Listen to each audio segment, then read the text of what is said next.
नमस्कार बच्चों. Today we will start chapter 6. As you know, earlier we have started chapter 5, that was Through the Eyes of Travelers. But that chapter was directed from the course, and we have just studied about the Al-Biruni and all. But doesn't matter. We will start chapter 6, that is in our course, and the name of the chapter is Bhakti and Sufi Tradition. You may be known to so many poets, like Kabir was there, Meera was there, Raidas was there, and in Sufi say Moinuddin Chishti, and so many other particular saints and the poets were there. So in ancient time, when the Vedas were there, when the rich tradition was there, so who were there to teach us, to inspire us from their saints via their compositions? It could be the part, could be of the part of poetry or prose or discourses.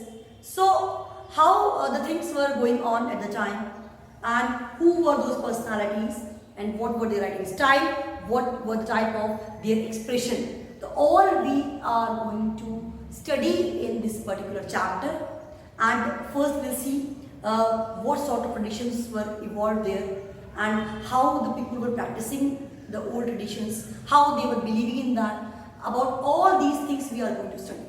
So first of all, when we start, we will see what we found earlier. We found the composition by poets and saints.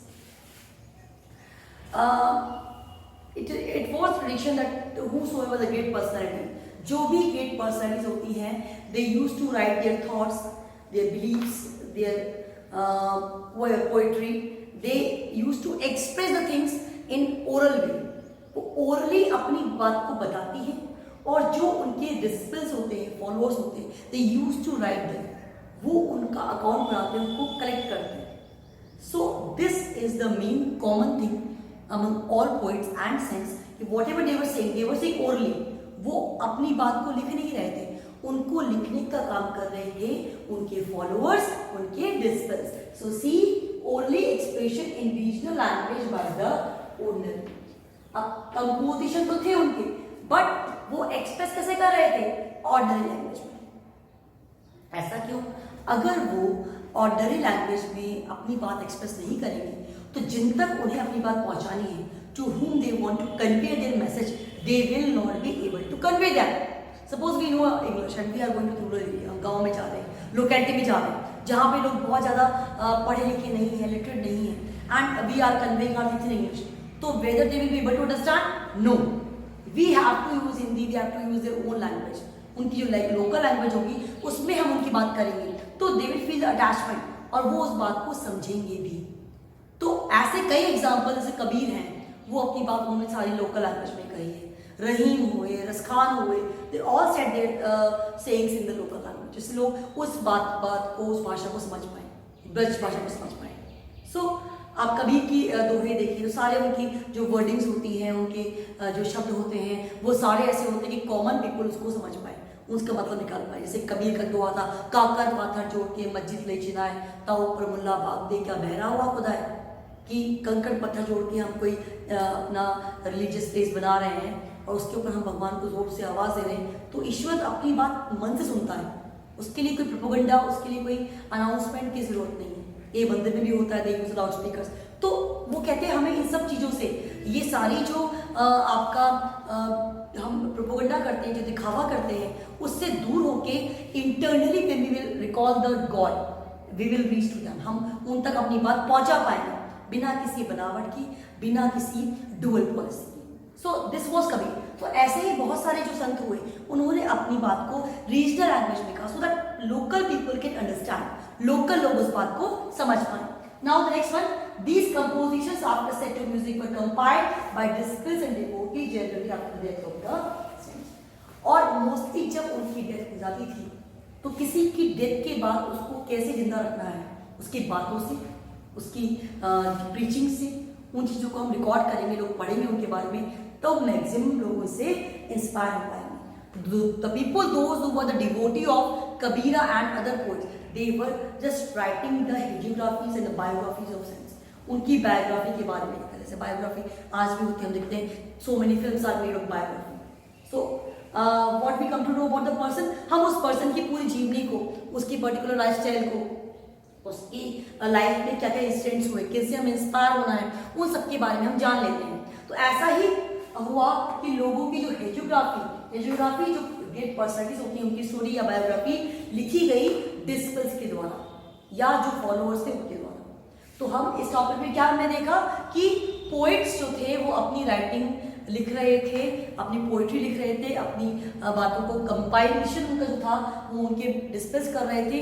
उनकी सारी बात local language में थी so that it could reach to each and every people, वो लोगों तक पहुंच पाए, लोग उसको समझ पाए. Then other thing we have seen कि कई बार म्यूजिक के साथ आपने देखा होगा जो मीरा है, मीरा ने जब कृष्ण भक्ति की, उनके सारे जो दोहे हैं वो गाकर जो है वो एक्सप्रेस करती हैं गीत के थ्रू, म्यूजिक के through. So these are the various ways how the devotees were expressing the views of their gurus in their own way, अपनी राइटिंग के थ्रू, अपने कंपाइलेशन के थ्रू, अपनी हेजियोग्राफीज और बायोग्राफी जो बना रहे थे अपने गुरु की, उनके थ्रू लोगों तक बात को पहुंचा रहे थे. The next thing, the mosaic of religious belief and practices. अब उस समय हमें कौन कौन सी ग्लिम्स मिली किस चीज की रिलीजियस बिलीफ और प्रैक्टिस, किस तरह से लोग जो थे वो भक्ति कर रहे थे, डिवोटी हो रहे थे, और कौन कौन से ऐसे रिलीजन थे, सेक्ट्स थे जिसमें लोग बटे हुए थे, कौन से संप्रदाय थे. Visibility of a wide range of God and goddesses in sculpture. हम अगर वहाँ उस समय के स्कल्पचर्स को देखें, स्कल्पचर्स में हमने देखा कि जो इमेजेस बनी होती हैं वो अलग अलग तरह के गॉड और गॉडेसेस की होती हैं. तो वो गॉड और गॉडेसेस की इमेज हमें हिस्ट्री के बारे में क्या बता रही है कि people were devotee of those God goddesses. लोग उनकी पूजा कर रहे थे, उनको मान रहे थे, उनकी वर्शिप कर रहे थे. तो the particular glimpse is telling, उस कल्चर पे बना हुआ उस देवी और देवता का पिक्चर या ऐसी कोई कार्विंग हमें बताती थी कि उस समय के लोग किस तरह से डिवोशन कर रहे थे उन पर्टिकुलर गॉड और गॉडेस के लिए. Then worship of major deities. और मेजर डायटीज कौन थे? मेजर डायटीज थे आपके Vishnu, Shiva and goddess. Main रूप से किनकी पूजा हो रही थी? विष्णु जी की हो रही थी, शिव की हो रही थी, पूजा की हो रही, गॉडेस दुर्गा की हो रही थी या देवी की हो रही थी. तो पूजा का अलग अलग वे था, अलग अलग भगवान के अगर हम फॉर्म देखें, हम आज भी देखते हैं तो गणेश भी हैं, शंकर भी हैं, कृष्ण भी हैं, विष्णु भी हैं, दुर्गा जी भी हैं, Santoshi Mata, so many goddesses are there. बहुत सारी, हमारा फेथ है कि हम किन में बिलीव करते हैं. हनुमान जी भी हैं. तो आप देखें कि आपके फेथ के अकॉर्डिंग आप उनकी पूजा करते हैं, आप उनके टेम्पल में जाते हैं, आप उनसे मांगते हैं कुछ. तो वेरियस वेज आते हैं. उस समय तीन मेन थे, विष्णु, शिव और गॉडेस. अब ग्रेट एंड लिटिल ट्रेडिशंस. अब दो तरह की ट्रेडिशन की बात की गई. एक तो वो जिसमें लोगों ने जो प्रीस्ट, पुजारी, रॉयल लोग कह रहे हैं उनके ट्रेडिशन को माना, एज इट इज फॉलो किया. दूसरा वो उन ग्रेट ट्रेडिशन को नहीं मान रहे थे और छोटी जो लोकेलिटी है उनकी लोकेलिटी में जो ट्रेडिशन है उन्हीं को फॉलो कर रहे थे. तो ग्रेट और लिटिल ट्रेडिशंस का जो कंसेप्ट था that was given by Robert Redfield. Robert Redfield ने 12th सेंचुरी में बताया ग्रेट और लिटिल ट्रेडिशंस के बारे में. जैसे कि बताया मैंने आपको, ग्रेट ट्रेडिशन क्या थी, तो जो पीजेंट्स थे वहां के, हम यहाँ कॉमन मैन की बात कर रहे हैं. एक्चुअली क्या होता है, जब हम किसी चीज को समझते हैं तो हम उसको जनरलाइज करते हैं. हम किसी एक ग्रुप की बात नहीं करते, हम कुछ लोगों की बात नहीं करते, हम पूरे मास की बात करते हैं, जनरल पीपल की बात करते हैं. वो कैसे? पीजेंट्स थे, उनको देखा उन्हें कि observe rituals and customs that emanated from dominant social categories including priest and rulers. Priest और रूलर्स जिन रिचुअल्स को कैरी कर रहे थे, जिन परंपराओं को मान रहे थे, ट्रेडिशंस को मान रहे थे, पीजेंट्स ने उसको जो फॉलो किया, that was called great tradition. Now coming to the little tradition. ये क्या है? Peasants also followed local practice that did not necessarily correspond with those great tradition. कुछ लोकल प्रैक्टिसेस जो ग्रेट ट्रेडिशंस को मैच नहीं करती थी, जो हमारे पीसेंट्स थे वो जब उनको फॉलो कर रहे थे, that was called little tradition. So these two categories were identified by sociologist Robert Redfield in 12th century. 12th century में रॉबर्ट रेडफील्ड ने इन दोनों कैटेगरीज को रेक्टिफाई किया, समझ बताया कि ग्रेट ट्रेडिशंस में तो जो हमारे डोमिनेट ग्रुप था, चाहे वो आपका प्रीस्ट हो, चाहे आपके राजा हो, रूरल रॉयल फैमिलीज हो, उनको फॉलो कर रहे थे. और दूसरी जो लिटिल ट्रेडिशन थी तो कह रहे थे कि वो लोकल प्रैक्टिसेस को फॉलो कर रहे थे जो ग्रेट के एडवर्स थी, ग्रेट के अपोजिट थी. सो सच a way we in this chapter we are going to see so many interesting things, जिसमें आप बहुत सारे लोगों के बारे में जानेंगे, उनकी टीचिंग्स के बारे में जानेंगे, चाहे वो कबीर हो, गुरु नानक हो, या मीराबाई हो, या सूफी संत हो. we will come to see about so many things, उनकी टीचिंग्स हो, and it is going to be very interesting. बहुत ही इंटरेस्टिंग वे में हम उसको समझेंगे. Let's revise. क्या हमने पढ़ा कि जो पोइट्री थी उसको पोइट्री को बता रहे थे सन, ओरली बता रहे थे, लिख नहीं रहे थे. लिखने का काम, कंपाइलेशन का काम जो था वो उनके डिस्कस कर रहे थे, और जो भी बात ओरली कह रहे थे that was in the regional language, local language में कह रहे थे, इसलिए कि लोग उस बात को समझना. Now coming to the next one. ये जो कंपोजिशन जो थे उनके कंपाइल हो रहे थे वो हेजियोग्राफी और बायोग्राफीज के रूप में हुए थे. कौन कर रहे थे? डिस्कस और follow. Then we have seen जो ट्रेडिशन थी उसमें हमें बहुत सारे देवी देवताओं के एग्जाम्पल्स मिले हैं, और 3 में कौन कौन से थे? विष्णु, शिव और गॉडेस.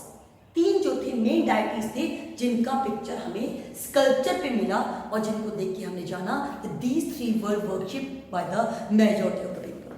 सारे जो मेजॉरिटी लोग थे वो इन तीनों की वर्शिप कर रहे थे. फिर हमने देखा कि सोशियोलॉजिस्ट रॉबर्ट रेडफील्ड जो ने 12th सेंचुरी में ग्रेट और लिटिल ट्रेडिशन के बारे में बताया.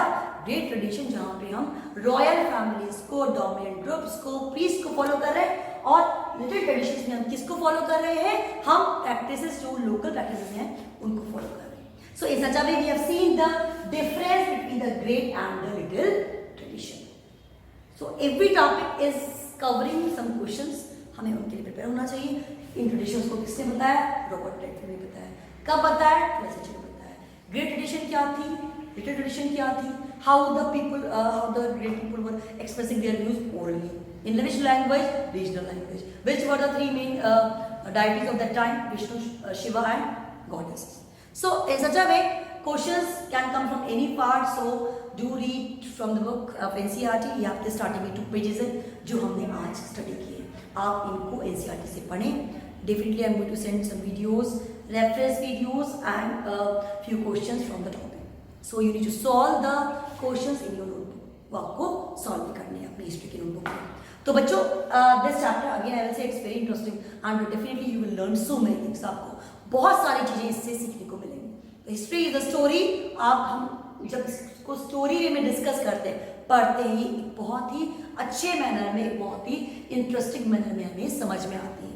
सो don't forget to read from NCERT. That was topic of the day. Do revise, don't forget to revise, and don't forget to do your work in your copy. Thank you so much.